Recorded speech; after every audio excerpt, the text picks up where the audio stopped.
आज की वीडियो में बात करेंगे कुछ ऑब्जेक्टिव क्वेश्चन और उसके उत्तर के बारे में जो अक्सर रेलवे के विभागीय परीक्षा में पूछा करता है।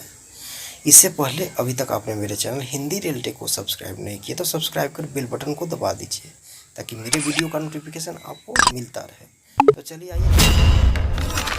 12 है, जब कोई नया सिग्नल लगाया जाता है तब loco pilot fill in the blanks दिनों तक सतर्कता आदेश दिया जाता है। यहाँ पर फिल इन द ब्लैंक्स खाली जगह पर होगा 90 दिनों का, यानी whenever new signal is placed caution order is issued to loco pilot for fill in the blanks days. Fill in the blanks जब होगा 90 डेज यानी 90 दिन, यानी कहने का मतलब कि जब कोई भी नया सिग्नल लगाया जाता है तो शुरुआत में लोको पायलट को 90 दिनों तक कॉशन ऑर्डर जारी किया जाता है। यानी जब कभी भी कोई नया सिग्नल लगाया जाएगा तो जो कॉशन ऑर्डर जारी किया जाता है उसका होता है समय 90 दिनों यानी 3 महीना तक कॉशन ऑर्डर जारी किया जाता है। 13 यानी 13वां है, इकहरी लाइन पर संपूर्ण संचार व्यवस्था भंग होने पर गाड़ियां खाली स्थान मिनट के अंतराल पर चलाई जाती है जब एक से अधिक गाड़ियों का लाइन क्लियर मिला हो। यहाँ पर खाली स्थान पर होगा 30 मिनट, यानी ड्यूरिंग ACF यानी all communication failure on single line when line clear is obtain for more than one train trains are run at an interval of fill in the blanks minute.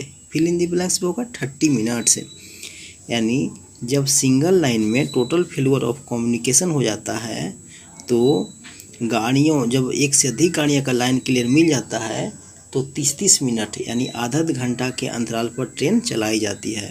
यानी single line में जब संपूर्ण संचार व्यवस्था भंग हो जाती है और एक से अधिक ट्रेन का जब लाइन क्लियर मिल जाता है तो सभी ट्रेनों को 30 मिनट यानी 30 मिनट के अंतराल पर गाड़ियां चलाई जाती है।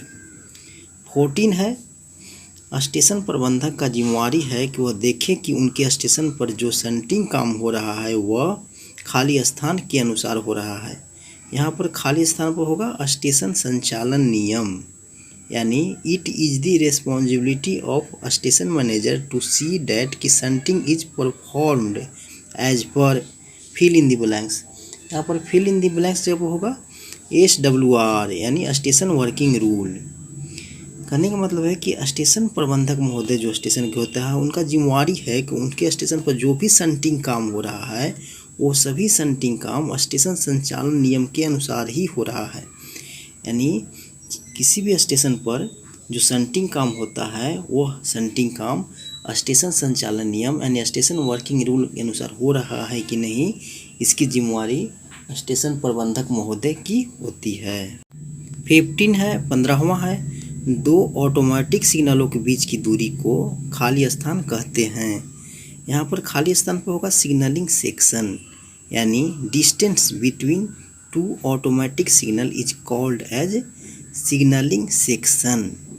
यानी जब ऑटोमेटिक सेक्शन में दो ऑटोमेटिक सिग्नल होता है तो उनके बीच की दूरी को कहा जाता है automatic signalling section. Automatic section में प्रत्येक किलोमीटर पर एक एक सिग्नल होता है, तो दो सिग्नलों के बीच की जो दूरी होता है उसका नाम दिया गया है ऑटोमेटिक सिग्नलिंग सेक्शन। 16 है, 16वां है, उपनगरीय समय सारणी खाली स्थान COM एंड CPTM के द्वारा हस्ताक्षरित होते हैं। यहाँ पर खाली स्थान का जो होगा DRM, यानी suburban working time table is signed by fill in the blanks COM and CPTM। Fill in the blanks जब होगा DRM डिविजनल रेलवे मैनेजर, यानी उपनगरीय समय सारणी जो है यानी सबर्बन वर्किंग टाइम टेबल है उस पर किसके किसके हस्ताक्षर होते हैं, तो उस पर DRM महोदय के, COM के चीफ ऑपरेशंस मैनेजर के, CPTM के chief passenger and transportation manager के, यानी यहाँ पर DRM होगा खाली स्थान पर। 17 है, 17 है, 17वां है, मोटरमैन हैंड ब्रेक खोलने के लिए खाली स्थान बीट देगा। खाली स्थान पर होगा 2 short 1 long 1 short 1 long 2 short beat, यानी motorman shall give fill in the blanks beat to release the hand break.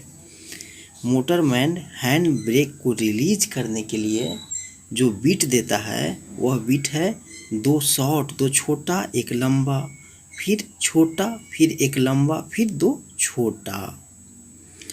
18 है, 18वां है, बुक्ड स्पीड खाली स्थान के द्वारा निर्धारित की जाती है। यहाँ पर होगा खाली स्थान पर COM, यानी booked speed is determined by fill in the blanks. Fill in the blanks जब होगा COM, यानी चीफ ऑपरेशंस मैनेजर।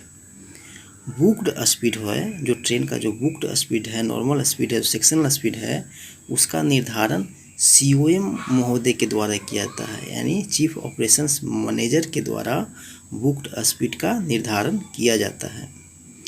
19 है, प्रत्येक मोटर कोच में खाली स्थान कर्षण मोटर होते हैं। यहाँ पर होगा खाली स्थान पर 4, यानी each motor coach shall consist of fill in the blanks traction motors. यहाँ पर फिल इन द ब्लैंक्स जब होगा 4 ट्रैक्शन मोटर, यानी प्रत्येक जो मोटर कोच होता है उसमें जो ट्रैक्शन मोटर होता है उसकी संख्या 4 होती है।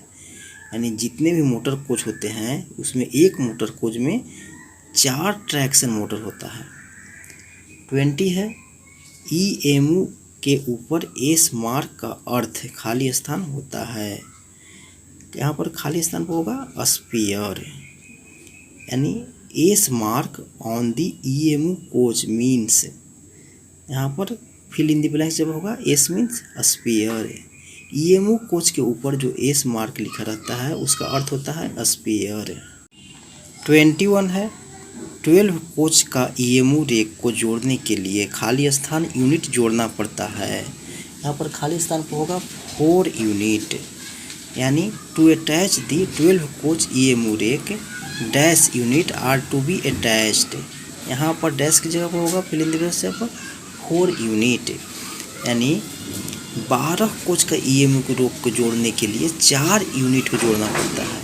यानी करने का मतलब है कि 3 कोच के EMU रेक के लिए 1 यूनिट होता है, इसलिए 12 कोच के EMU रेक के लिए 4 यूनिट होगा। यानी 12 कोच का EMU रेक है तो उसके लिए 4 यूनिट को जोड़ना पड़ता है। 22 है, मोटर कोच एक खाली स्थान कोच होता है। यहाँ पर खाली स्थान होगा सेल्फ प्रोपेल्ड, यानी मोटर कोच एक सेल्फ प्रोपेल्ड कोच होता है। यानी motor coach is a fill in the blanks coach. Fill in the blanks जब होगा सेल्फ प्रोपेल्ड, मोटर कोच होता है वो क्या होता है, सेल्फ प्रोपेल्ड होता है। 23 है, ACP होने पर EMU गाड़ी का गार्ड खाली स्थान घंटी बजाएगा।